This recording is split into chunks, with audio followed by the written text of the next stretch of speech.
I'd like to call the meeting of Wednesday, August 3rd, 2022 to order at 6 o'clock. And would you all please stand and join me for the Pledge of Allegiance? And Frank, could you lead it? I will. Pledge allegiance To the flag of the United States of America and to the republic for which it stands, one nation, under God, indivisible, with liberty and justice for all. Thank you.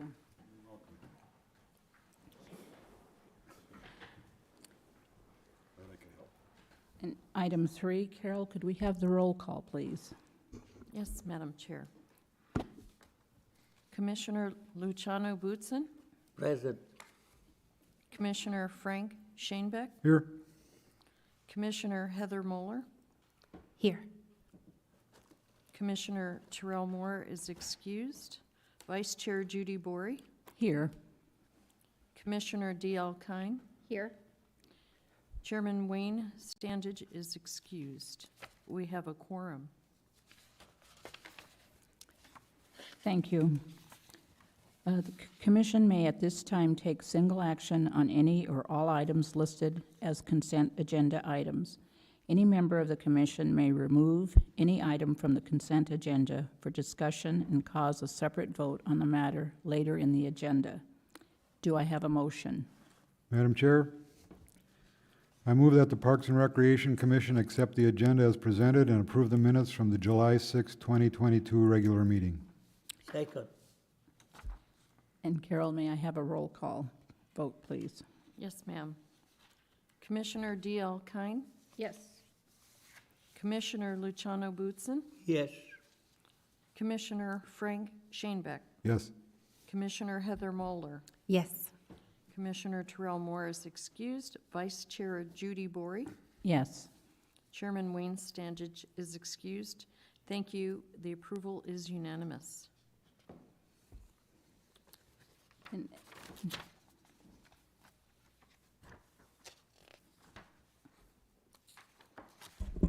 okay, and we are on item number 5, information and reports. And the chair at this time may announce information. If you have any items that you would like to talk about that you've attended, if you'd like to share. Madam Chair, Mm-hmm. I don't know, are we going to talk about the survey later, or I just passed out a bunch of surveys at ACE, and I think it's a great time to share that. Okay, it was a blast. I was amazed. I would say 7 out of 10 people took it. Those that took it were glad to have it. There were 3 young people, you know, young even by my standards, let's say. Some were under 30, and then some maybe even under 20. And I was glad to see that because it's the future of the Park and Rec Department as a youth of our community. 2 people really excited about the dog park. 1 person excited about the pickleball court expansion. And people just generally very, very favorable impression of the Park and Rec Department. I didn't have 1 negative comment, not a one. And then, just to top it off, that followed my service yesterday as an election marshal. Heather informed me on the way in, she also worked the election yesterday. And I would say you never had so much fun in 15 hours of your life as we did yesterday. It was, oh my goodness. So anyhow, that's my report. Anybody else? I know I shared it with some people as well, and I was shocked there is usually you always get feedback when you do surveys where they're like, I hate you guys, or this, but it was always positive. Even people that were like, yeah, the dog park, I don't use it because I don't have a dog, but like, I think it's cool that dogs can use it. And I'm like, oh, okay, well, I heard a lot of negative feedback before it got built. Now they're not complaining, especially with flooding. Like everyone was like, did it do what it's supposed to do? And I'm like, drive by, it did what it was. Yeah, I'm just like, knock on wood, but it's been good. How about you, Heather? I got nothing. I'm still tired from yesterday. I apologize. And I also took a stack of surveys and, took them down to the chamber, so we've been handing them out at the front desk. But also I took little stack over to the AJ Townhomes, because there are quite a few families in that project area. So we'll see how many you get back. Hopefully you'll get them, the information back. And let's see, I think that's about all I've been able to do this past week. So, and so we'll go on to the staff report. Liz, would you give us the staff report? Certainly. Thank you, Vice Chair Bory. So do you want to just report on a few things in parks? We have, with our new fiscal year, we have our new budget, and so we've started with, right, last night, we presented at council for updating the slide, the top of the slide deck and the treads of the stair. It's $109,000 to be able to reconstruct that. Unfortunately, our guys who are very skilled in doing a lot of maintenance and a lot of replacement of parts or materials, this was something that they don't make the treads any longer for our slide deck. And so they couldn't just find something that they could replace it easily with. It's 20 years old. And so we've been looking for about a year and a half to find somebody that would be willing to, because it would have to be re-engineered to make sure that it's safe, structurally sound. It's really just the treads, but they get adhered to the rest of the structure. And obviously where you stand at the top is an area where you want it to be very safe. So Shasta, who was one of they've been very involved in our original pool renovation. We'll be on contract with them. And so that'll get it'll be on consent agenda item in 2 weeks, but council heard it last night.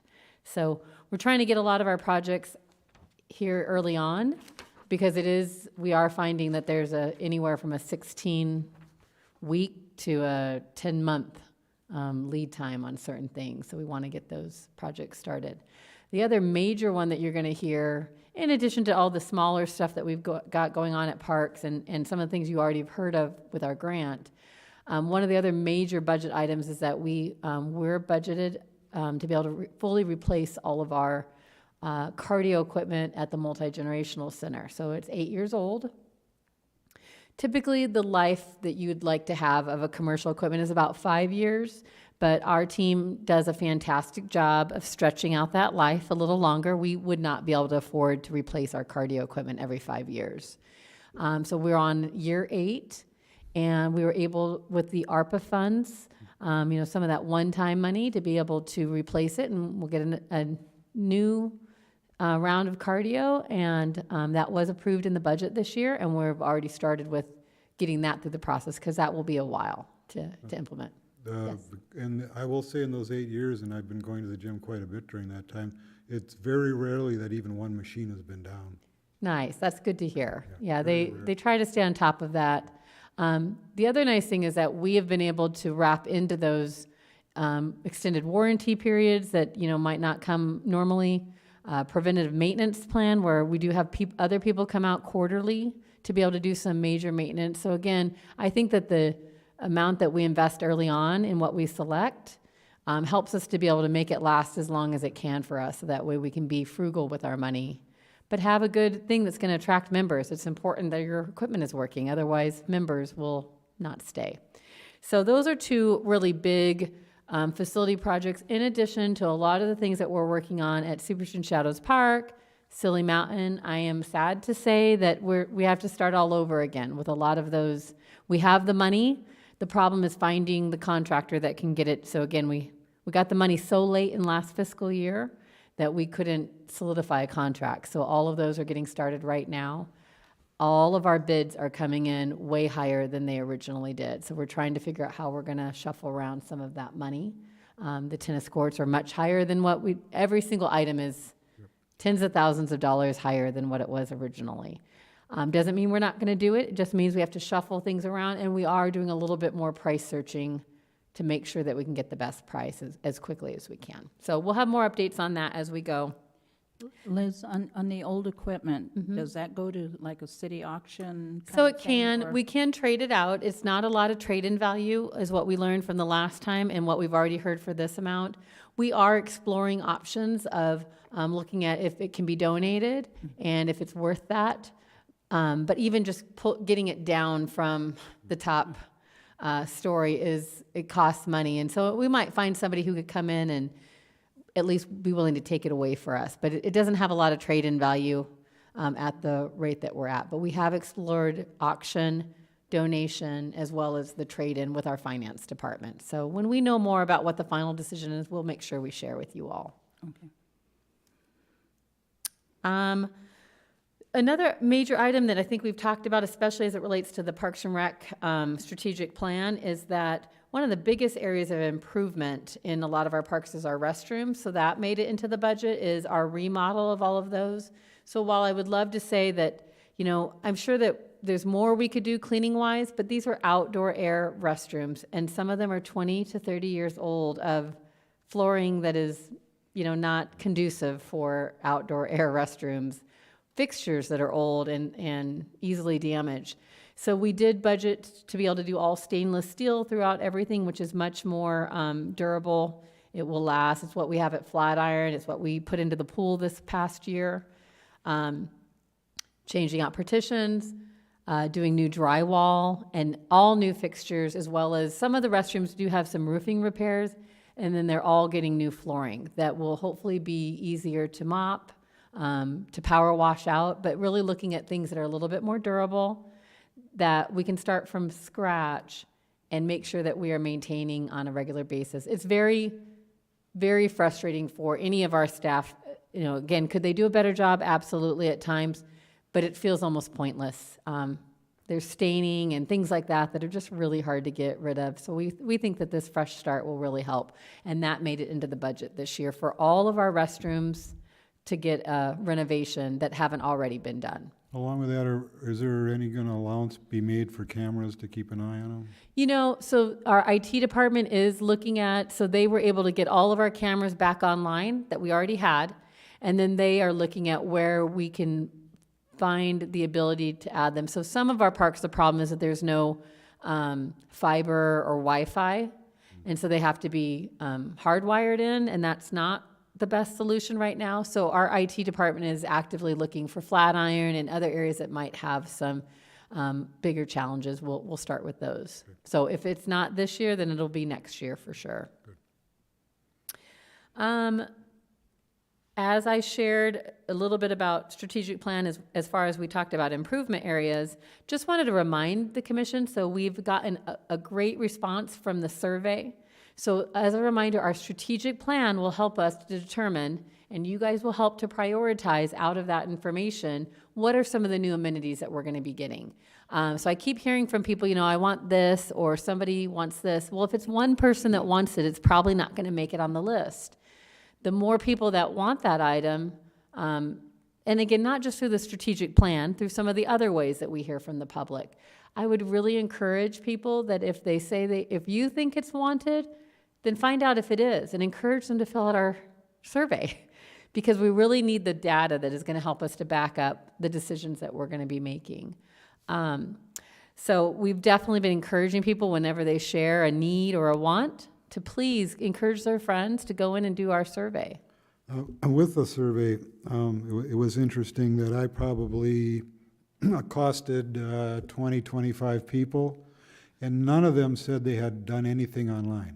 That they had done anything online? Yeah, none of them had done anything. Oh, huh. So I thought that was interesting, Yeah. just a reflection of we can do a lot online, and yet the payback will come if we can go out there and hand them out face to I see face. what you mean, yeah. We'll get a better penetration. Absolutely, and I think that that's definitely something that we have. Well, you do that a lot at events. I mean, you have a plan for Yeah. that too, but I was. But searching the people though that aren't at events, those are the people we want to hear from. Why are they not at our events or in our park? Right. So I think the outreach that you guys have done is awesome. The other last thing I wanted to mention about the strategic plan, I wanted to give you kind of an update on where we're at. So Jamie and I have checked recently, and we met to just talk about our next round of our big push. But as of our last check, we had just a shy of 450 surveys turned in, which is actually a really good turnout for, so we got almost nobody from 4th of July. Although we had a QR code, we had incentives, it was a very short time frame. You know, we were really only there for 2 hours until the fireworks happened. And people were busy. They probably just didn't come over to our booth, or they didn't take the time to go onto their phone. We didn't get a lot from 4th of July. So everything that we've gotten has been in the last, less than a month. Okay. And so I think that's a very encouraging number. We were not expecting to have that amount. And it said that that 83% had completed the survey. So it tells you also if people go in, if it's too long, they don't finish it. 83% completing the survey once they get in there is actually another really good number. So we're already kind of eyeballing some of the responses without getting into it too much, but we'll be anxious to share with you. We probably are going to do a little midpoint update to all of you of what we're hearing as of now, and then what the rest of our plan is. It will be an actual agenda item so that we can talk about it in more depth, but I did want to give you an idea of where we're at on that strategic plan survey. What's the survey cutoff date or plan or generally? That we've actually just kind of started talking about that. Just the holiday event is going to be our cutoff date. We all had talked about wanting to do it at Lost Dutchman Days and Lost Dutchman, all of those, but we really need this data soon to help us with budget and to also help us with other planning, because we have some opportunities in the next 2 or 3 years of looking at our next, what is going to be our next park, what is going to be our next amenity, and we want to get on that sooner rather than later. So December 3rd will be the last date that people can fill it out, probably through that weekend. But we're going to do a midpoint check in early November, and we will be starting to do some focus groups. So it's not just our strategic plan survey that we're getting the input. We'll sit down and talk to all of our pickleballers. We'll be talking to the equestrian community. We'll probably try to find a small family focus group. Some of our seniors will be a focus group and be able to talk to some of the different groups and get some more specific details. But we'll have more information on that as an agenda item probably at the next meeting. And we can pick up more surveys. Absolutely. We have lots over there. And, churches would be a good one to do it after, Yeah. right after, after a service or something, handing them out there too. Great idea. I caught people at Ace on their way out. Figure if they take it on the way in, who knows? But on Right. the way out, they're going to the car. Absolutely. So I did want to share with you, the dog park is the last thing I want to share under an update on parks. As you all know, we had a major rain event last Thursday. It feels so long ago, and yet it wasn't. So I had the opportunity to go out in the pouring. I tried taking an umbrella, and it broke. Well, almost broke. I pretty much fixed Carol's umbrella. But it was so windy, and the rain was coming down like crazy. So I think what we've heard is that within an hour to an hour and a half period, we got anywhere from 2 inches to 2.5 inches, depending on the area. That's a lot of rain in a small amount of time, which is why monsoons are so damaging to our area. If it came all day long, a little bit at a time, it would soak in. But because it all comes at once, it fills up those washes, and then that causes a lot of problems downstream. We were super pleased with how the dog park worked. I would say that when I was in the middle of it, so I'll show you a couple of little videos. How do I turn down the sound? Where you have to hear, this might just be my car's radio right now. I don't want to have any sound. Oh, so this is just, can I pause it? Okay, good. This is off of the county parking lot, and this is one of the little cutouts that helps to drain the parking lot, and it drains towards the dog park. That's what it's supposed to do. So some areas are draining towards the grass because it is retention, so don't forget that part of its purpose is to hold some of that water while it then takes some of it slowly down. So this is doing its job. The parking lot, every street was completely full of water. So this would be an event that would be an unusual event. This is maybe nowadays it's about every 3 to 5 years. This is supposed to be probably like close to a 100-year event, whatever that detail is. This was a major event. So that's one little video. I have a couple more that I think are good if I can figure out how to get out of it. I'll try to see if I can just show a few quick pictures before I go into, oh no, this is another video. So this is more of that area. Oh, I might have just done the same video twice. I did.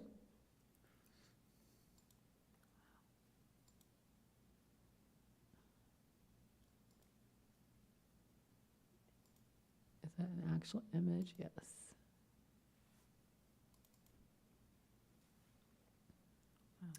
This is going to be more over towards Ironwood, the reservable area. So this is the other cutout. It's bringing water around. So again, there's a little bit of water that's in there right now, but it's doing what it needs to be able to vacate that area there on that side. And then my last video will show you a little bit more of the drainage channel. I did not get all the way around. I was a drowned rat after about 15 to 20 minutes. I sunk into dirt at one point, and all my clothing was full of mud. Our parks, Dave, who you guys met last time, came and rescued me, and we did have to do a little bit of removing of debris. Oh, darn it. I'm sorry, 1 second. And I'm going to say her shoes were Oh, yeah. ruined. Yeah, I did ruin some fairly, like my dressier shoes, I'll say. Sorry, guys, But at least you wore flats that day and no Right. high heels. yes, agreed.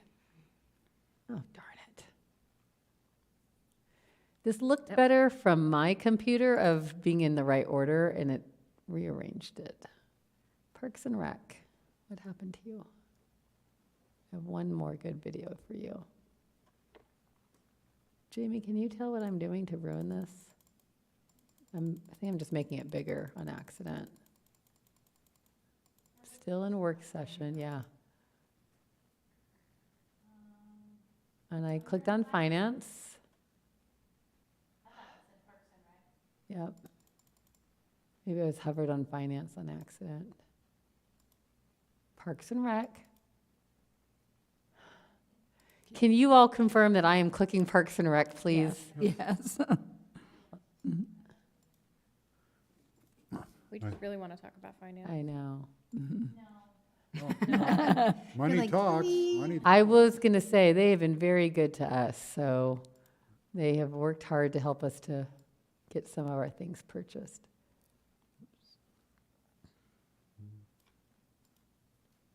All right, can everybody see that it says Parks and Rec?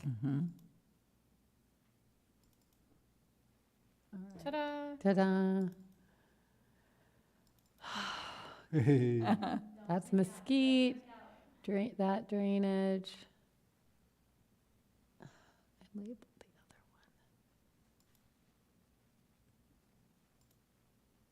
one. I'm just gonna look and see if I can get to it. Do you see how it's also highlighting a whole bunch of things at once?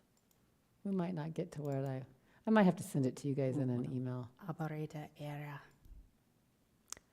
Well, regardless, we're not going to waste all of our time on this. The drainage channel, it was raging water through that coming through the drainage the way that it needed to and wrapping around. But it did a great job of, once it got full, it's kind of slowed down. So we're not just dumping water down the rest of the trail. Once the drainage channel filled up, then the park filled up. And the park filled up it was pretty much almost covered at some point. By that evening, so when I left at 6 o'clock, it was all of the drainage channel was empty. Most of the park was empty, except for a little bit of water that you could definitely see towards the bottom. The next morning, we kept it closed because there was a little standing water, but it was a little bit soggy. And so while there wasn't any standing water, it was probably a little too wet to let people come on and enjoy it. But by the afternoon, we were opened up. We had gobs of compliments from the public to our park rangers of just, they couldn't believe how soon it was open and how well it drained. So we were complimented by Joel Stern, our city attorney, who has been a huge Parks and Rec advocate, but really a lot of complimentary to the engineering and the design of the park. I think we just have heard nothing but positive things. I feel bad because while the roads are super important and there was a lot of great work on that, we just kept getting questions about, well, did the drainage at the dog park work? Like, that was the number one thing that everybody was excited about, so. Well, as much damage as there was throughout town, too, Yeah. that really puts the emphasis on how well that park handled it. Yeah. I mean, there were places that never had issues before that got Right. hammered. Right. And that park handled it beautifully. And I think we all know, if you'd seen it before, it would take a week to drain, which is not okay. I mean, that's a mosquito haven and all of that. So A just week the would've fact been that it's, short. yeah, the fact that it's draining is enough to just be really thrilled about the park. We also, this rain will be very good for helping, we've taken back over control of the park now. So about a week and a half ago, our maintenance guys have full control over it now. And they're definitely putting a little bit more tender loving care into it versus a subcontractor who, to be fair, is out there a couple of times a week. They have a lot of other projects. We'll be able to put a little bit more effort into it. So they'll be working on that.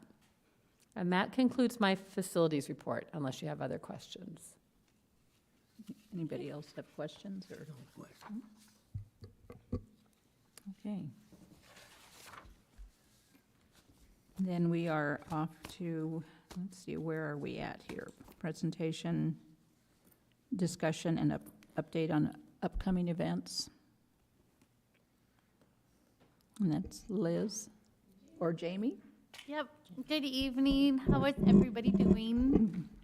Great, thank you, thank you. I am happy to hear that a lot of you have been working on your homework and it has paid off. So again, as Liz mentioned, 450 responses was pretty exciting for us at this early on. So I appreciate that. And if you do need more RAT cards, feel free to ask.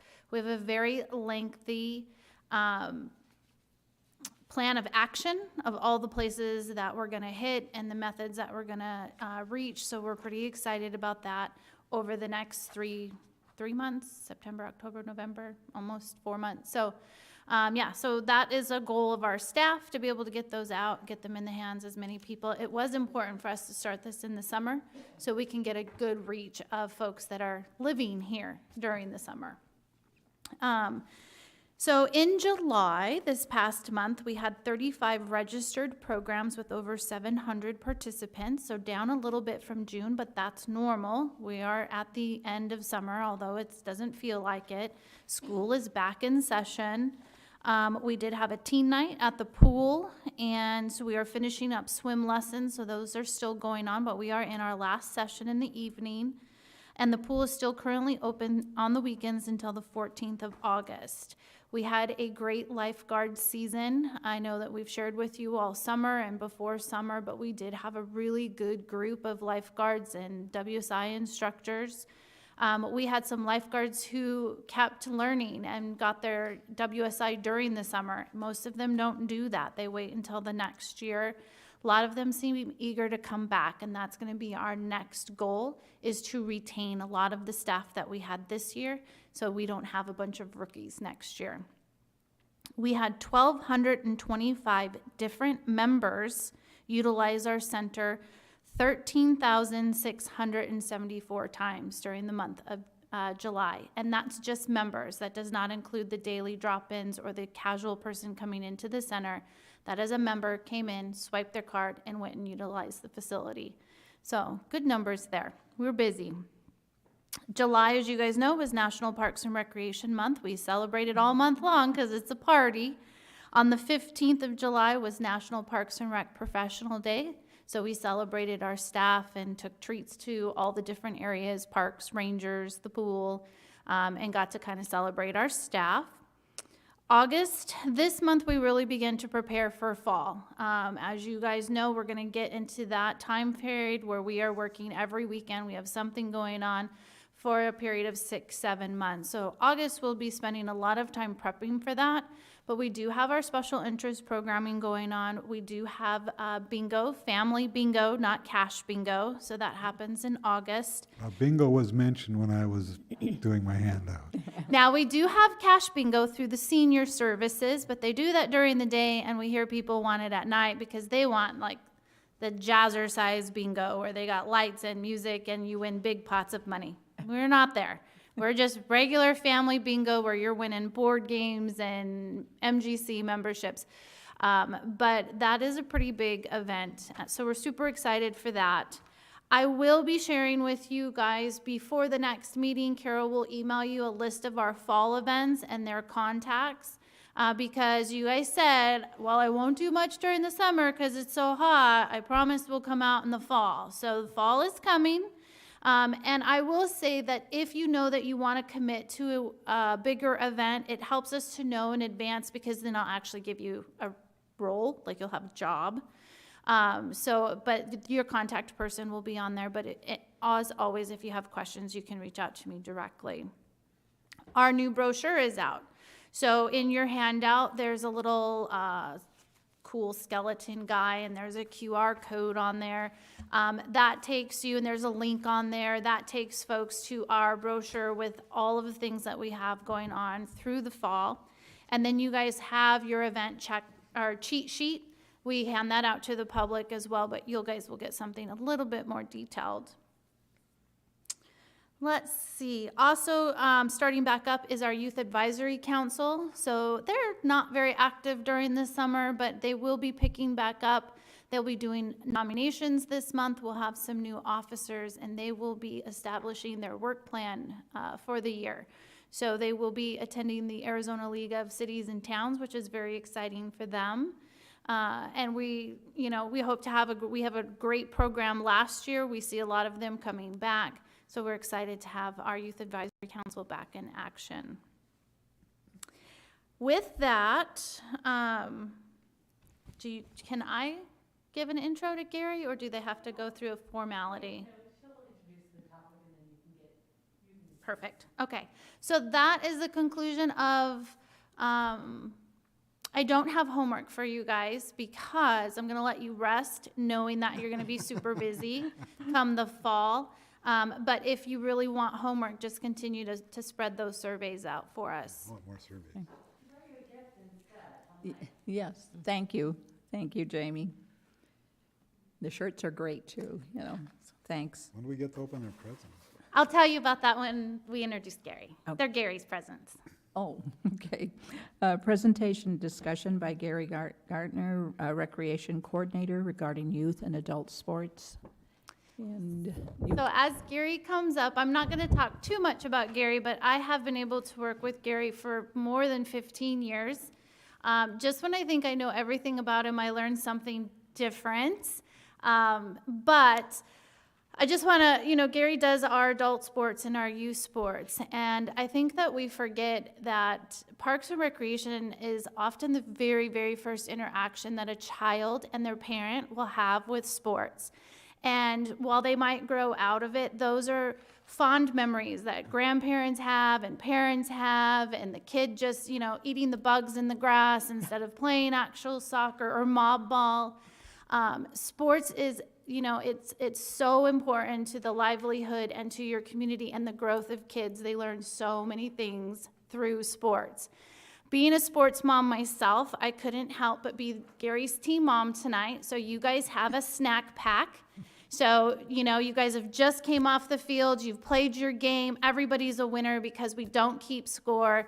So tonight you have your own snack pack. And the other thing that everybody gets when they play a sport is a free t-shirt. So you guys have now gone through, and without having to eat bugs and play mob bob, you guys are official Parks and Rec sporties. So with that, I'm going to let Gary share his program area. Well, thank you. And since Jamie mentioned keeping score, periodically we'll have somebody ask, well, why don't you guys keep score in your youth sports leagues? And I just reply with, parents do a great job at it. You don't have to. Thank you. Yeah, normally my voice is loud enough. I don't need a microphone. But I do try to save my loud yelling voice for my kids at home when they didn't do the dishes or clean their room. So thank you for having me. Those of you that know me, good to see you guys again. Those of you that don't, my name is Gary Gartner. I'm the Recreation Coordinator over Youth and Adult Sports. I've been here in AJ for 17 and a half years. And before that, I spent 10 years in the city of Phoenix, in the South Phoenix and Ahwatukee areas, working various programs. So I've been around for quite a while, and I actually love coming to work every day, and not a whole lot of people get to say that.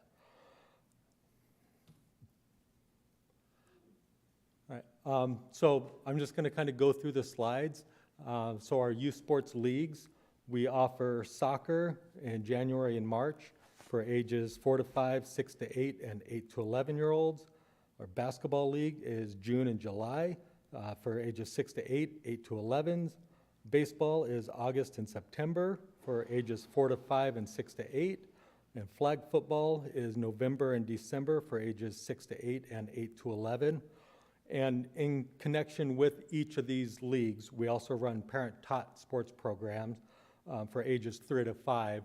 And that program is designed to prepare the 3 to 5-year-olds to be better prepared for organized team sports, but also to help the parents feel more comfortable coaching and being involved with the sports of their children. And if you really, really, really like the shirts that you got today, you can get a lot more of those by volunteering to coach.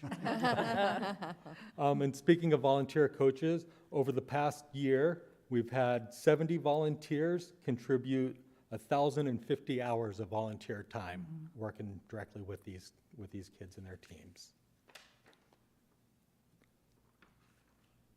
And we also offer adult sports leagues throughout the year. So we got softball, spring, summer, and fall. Basketball in the spring, pickleball leagues in the spring and fall, and golf leagues in the fall and summer. And this picture is of Bud Keenan. He's one of our long time participants. When I first started here, he was one of our adult sports umpires. And he's nearing 90 years old, and he's out there every week playing golf in our league and helping keep things moving. And then we also offer various events, camps, and tournaments. And here's the Easter egg that I threw in here for Liz. That picture is of Liz's oldest son, Zach. He is second year in college now. And so I threw that in there, a little reminiscing. So we every summer we partner with a lot of the coaches from AJ High School. And so typically we have softball, basketball, volleyball, soccer camps. Those have been our most consistent sports. And then sporadically, if the coaches of the following sports decide to do a camp, then we've done it, so which is golf, cheer, wrestling, baseball, and then Challenger British Soccer Camp, which is another organization that brings out British soccer players to run week-long camp. And then in the spring, we have our Itty Bitty Olympics, which is for ages 1 to 6 years old, and they go through various modified Olympic-style events. And then we run a few adult tournaments. So we've got a pickleball shootout that's going to be here in November. Our 4-on-4 adult flag football tournament, that's the Jingle Bowl, and that will be in December. And then we're just starting up a cornhole tournament, and I am soliciting names for a cornhole tournament. All my ideas have been shot down. So if you come across a good name for cornhole tournament, then please share with Liz or Jamie or myself. And do you have any questions? I threw this last slide in for a little extra humor. What are That all is those? not how we believe. Gary, what are all those initials behind your name? So CPRP is Certified Parks and Rec Professional, and CYSA is a Certified Youth Sports Administrator. So And that's through the National Youth Sports Association. And the first one is through the National Parks and Rec Association. thank you. I've heard nothing but good, like most everything else about Parks and Rec. So If I could also just mention, so Gary is always willing to jump in and do other things that don't qualify as sports. So during our COVID, obviously a lot of league sports and things where kids were together didn't happen. So Gary managed a lot of our outreach efforts. So he did the water drive for, homeless or for anybody that was, short of water during the summer. He also was the individual that was in charge of all of the census, so getting out all the census, advertising that Al and Matt had put together, but putting all that out onto the streets, collecting it, running that team to do some of those things. So Gary is always kind of that person that definitely fills in and whatever is needed. And I just think that's like a tremendous testament to Gary, and we've definitely been very thankful to have him for all these years. And Gary, have you, you probably have done horseshoe, pitching horseshoes, and I'm trying to think of some of the other, Shuffleboard, Not non-traditional team sports, yeah, shuffleboard. more camp-type sports. shuffleboard, some of those. Yeah, so we've done some shuffleboard lessons out in front of the Multi-Gen Center. We really haven't done horseshoes. We just haven't received enough Interest. draw from people wanting Well, wanting the to- survey would show that, right? Yep. That's part of the survey reason, Yep. so you can focus your efforts where they need to go. Yep, And so far, without the survey, you seem to be doing pretty good. Yeah. yep. As long as everyone rates me fine, I'm good. So, I any like your attitude about scorekeeping. Yeah. When we ran our pickleball program at Mountain View, I said the only reason we keep scores so we know when the game's over. Yep, That's good. I think that's something real important to kids, to learn the fun of the game rather than the competitiveness right, of it. right. Yep.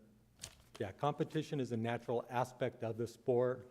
The challenge is trying to keep the adults' competitiveness off of the children and letting the children's natural competitiveness flourish. Well, and they enjoy it more that way. Yep. Yeah. Thank you. Thank you. Good job. Yeah.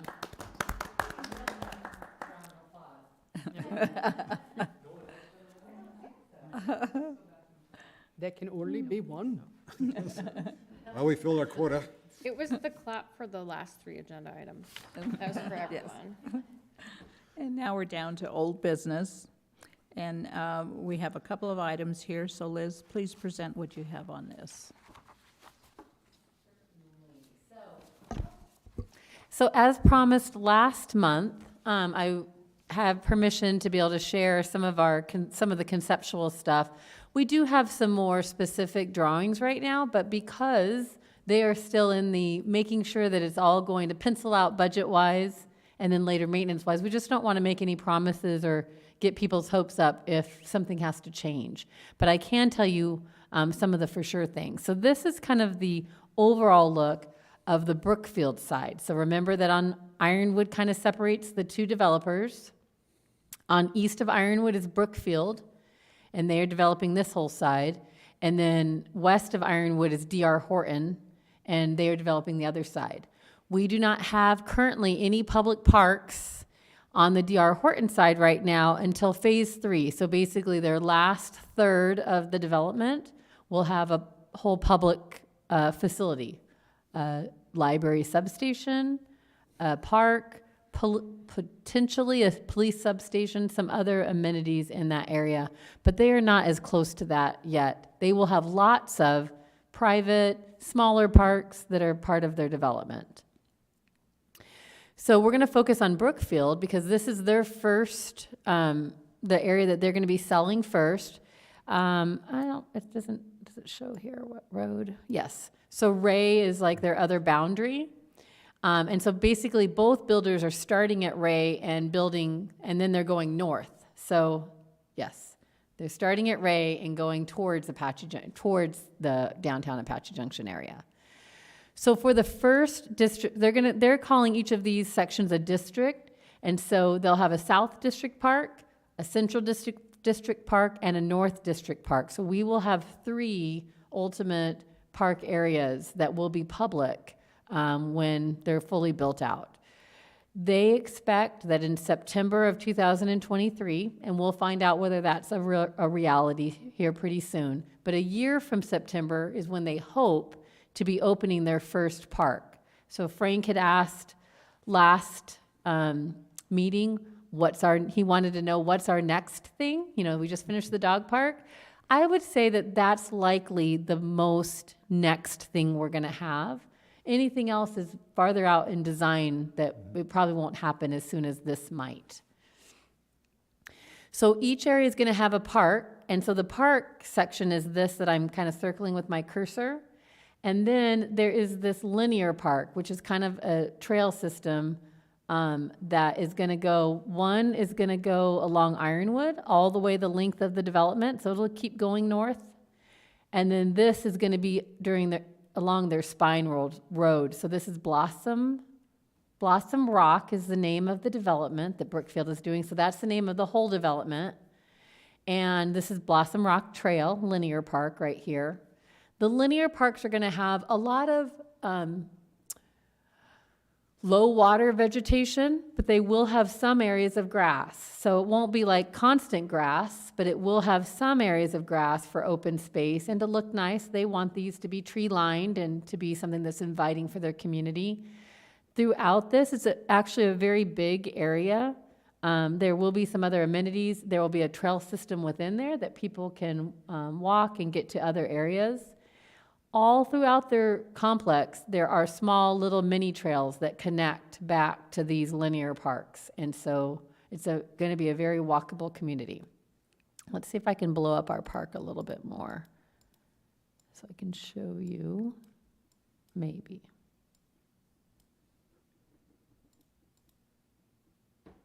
Are the lot sizes on here drawn to scale at all, or is that just No, this is all drawn to scale. This is Okay. part of the plat that was approved. thank you. There's a lot of small lot size stuff here, but that is what the market is producing right now. And so other areas are zoned for things that are a little bit bigger, but not this particular area.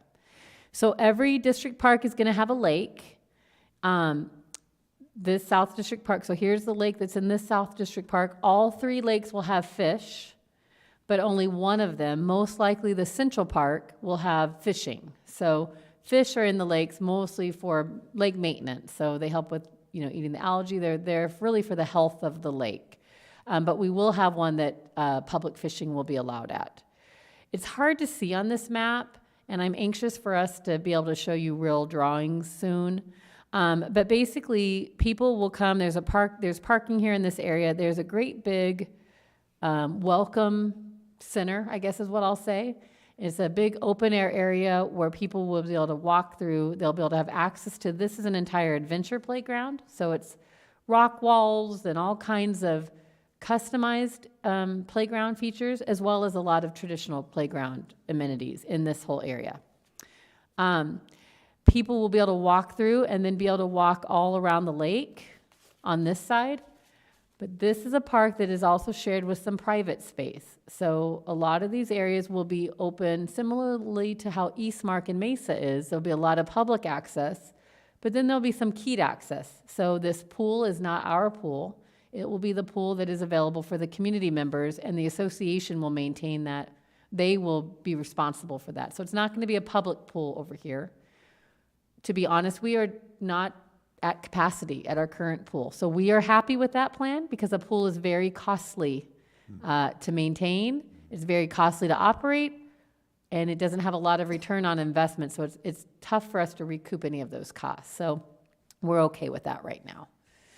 On this other side, there's actually going to be another dog park. So we will have one dog park in our area on the north side of town, and now there will be one dog park on the south side of town. We know very well that that's fine. There's nothing wrong with that. We did not have a lot of say in this first park because they are doing amenities that would help them to market their property. So we have let them kind of choose things. So as long as it wasn't something we're totally opposed to, we're letting the market drive what they think is most attractive to get home buyers into this area and the people that they want to attract here. They are taking a lot of lessons learned from our dog park and thinking about how they can incorporate that. So we will have 3 areas. We will have a reservable area like we do at ours. That's been super successful. Unfortunately, they also will not have a water feature. It's just too expensive. And there's not enough room. So maybe in some other future area, we'll be able to look at something like that, but they weren't able to incorporate that in. There is another playground over here, as well as there will be some type of sports courts. So whether it's going to be basketball courts, they had drawn one little pickleball court on here, and we basically said, unless we're having like 8 to 10 pickleball courts, we don't want any pickleball courts there, because that will just be a nightmare. So we don't know what's going to fit there yet, but some type of sports courts.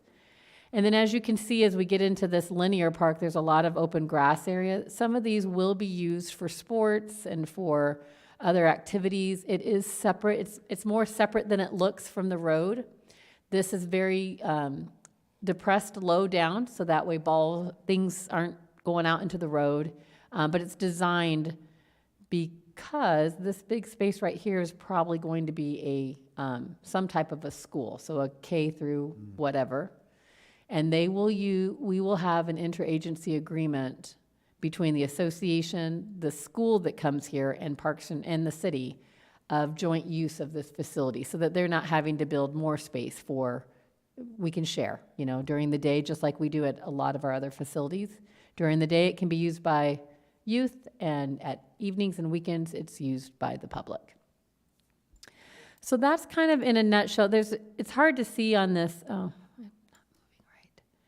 Throughout this linear park, there are other features throughout here, so other little recreational amenities all along here that folks will be able to get to do and enjoy. Some of it is like cornhole boards, or a place where it's just benches and chess games that people can do in the outdoors. There's a lot of neat amenities in here. We will have a lot more say on their Central Park and their North Park. We are using our strategic plan, all of the things that we hear, to be able to share. We know some things that we're hearing already, a large splash pad, Frisbee golf, all kinds of things like that people bring up. We're asking for them just to be thinking of those types of things. But when we get back our strategic plan results, and when you guys start prioritizing what are the next needs that we have, we'll be looking at how we will incorporate them into this park. Liz, what's approximate acreage of South Park? This park the public space is about 10 to 15, I would say it's about 15 acres, not including the linear park. So I don't know what the linear parks are, but this park itself is in the 10 to 15 acre range, which is similar to Superstition Shadows Park, if you didn't count the pool. So it's like a medium, it's a good size, but it's not like a Prospector Park that's huge. All of their parks are in that 10 to 20 acres. So they're all, approximately like a Superstition Shadows size of park. Thank you. Mm-hmm. Maintenance-wise, I think I shared this last time, but if I didn't, we will not be physically maintaining the park. We will be contributing to the maintenance. So I want to say pilot, but one of the things that they really wanted to do differently at this site that they arranged during our early development, when we were doing the development agreement, they arranged with the city that their association would maintain everything. So that way it all has a streamlined, everything's getting maintained similarly. We were a little worried about that and cautious, but we're willing to give it a shot. It also buys us a little bit of time, so that way we're not having to add a whole bunch of staff, a whole bunch of equipment, because we'd have to have a whole new set of equipment to come down here, and we're not ready for that a year from now. So instead, the city will be contributing its proportionate share to the public portion. So for example, we've given them our data on what we spend per acre at all of our other parks, including staff. That has been shared. They are right now bidding this out so that they can look and see what the going rate is, and we will be negotiating what the city's contribution is and then what the association will be paying for. So we just want that to be really clear to everybody. What we will be providing, though, are park rangers. So we will probably need another park ranger by the time that this opens up. We will be having programming out at these facilities. So depending on what ends up there is whether or not we need other programming staff or not. So we just want that to be really clear, because that's a little different. The last thing I want to share about the parks that I think is the best feature is that all of the lakes are there intentionally. So they are there as recharge lakes. I will be learning more and more about that, and I think that would be a great thing for us to bring some of the experts to share with you what that means.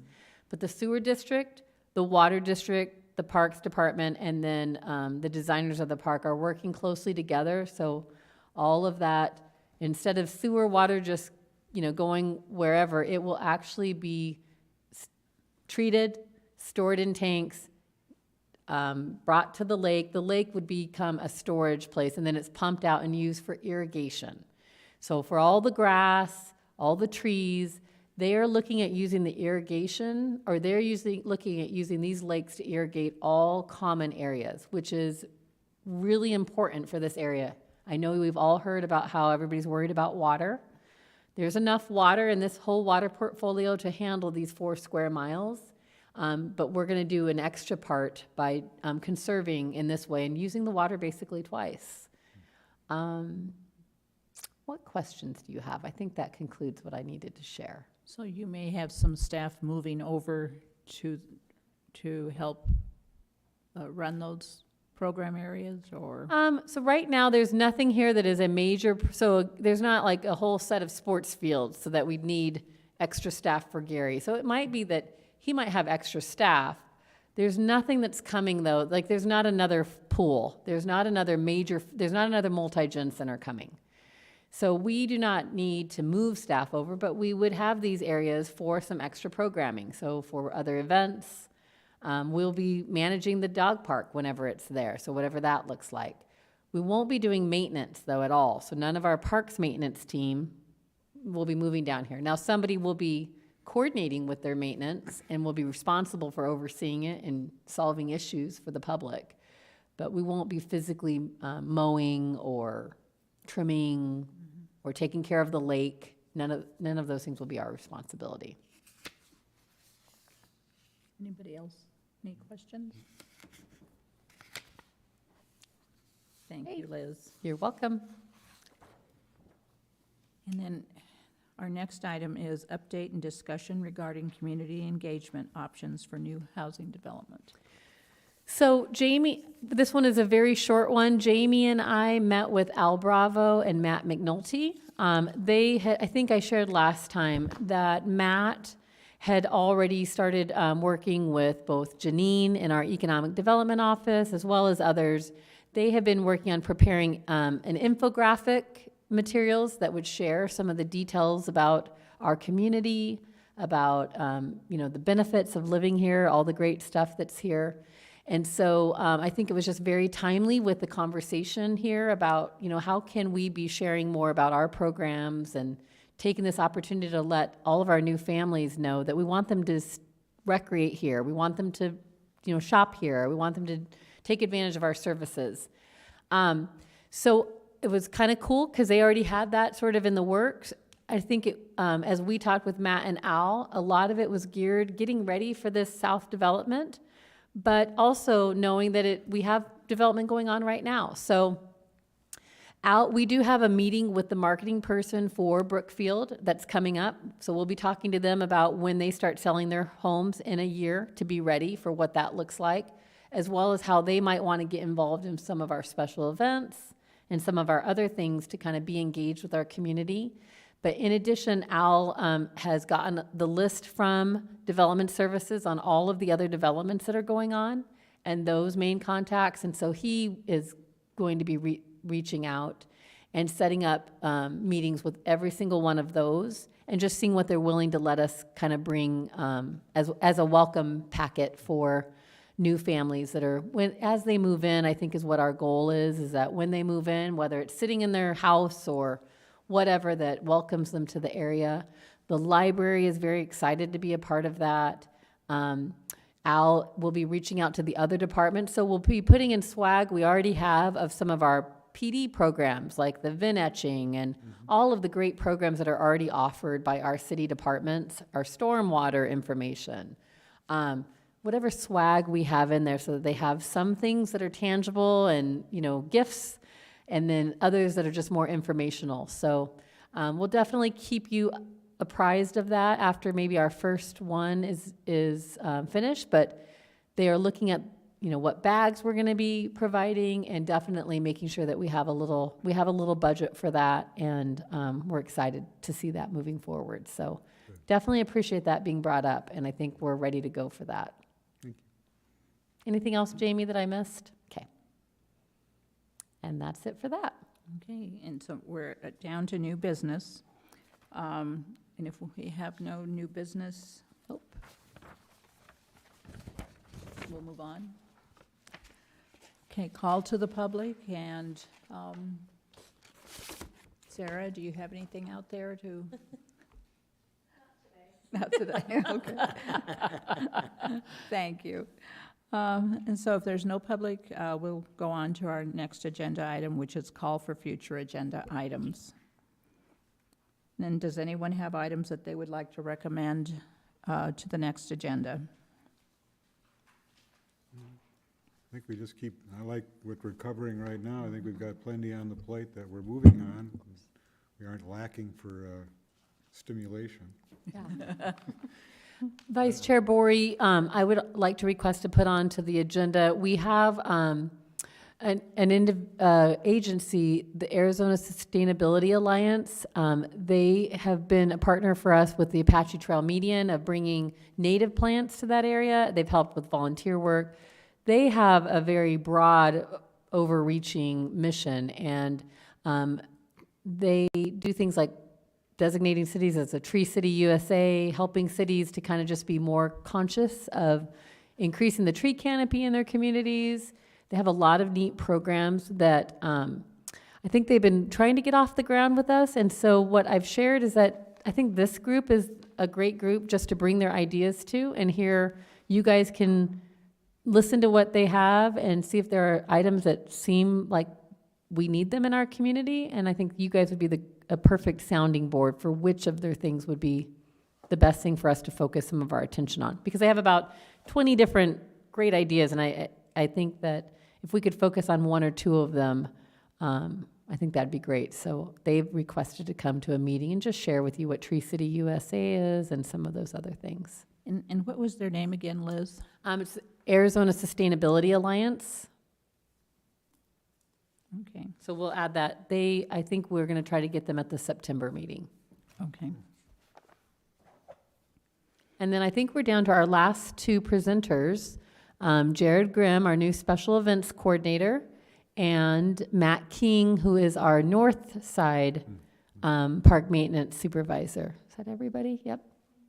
Okay. Okay. Do I have a motion to select a future meeting date? Madam Chair, I move that the Park and Recreation Commission hold a regular meeting on September 7th, 2022 at 6 p.m. in the City Council chambers located at 300 East Superstition Boulevard. Do I have a second? Second. Luciano. Thank you. And Carol, may I have a roll call vote, please? Yes, Vice Chair. Vice Chair Judy Bory, Yes. Commissioner Dale Kine, Yes. Commissioner Luciano Bootson, Yes. Commissioner Frank Shanebeck, Yes? Commissioner Heather Muller, Yes. Commissioner Terrell Moore is excused, Chairman Wayne Standage is excused. It is unanimous. Thank you, Carol. And thank you, everyone, for a great meeting, and I adjourn this meeting at 7:03.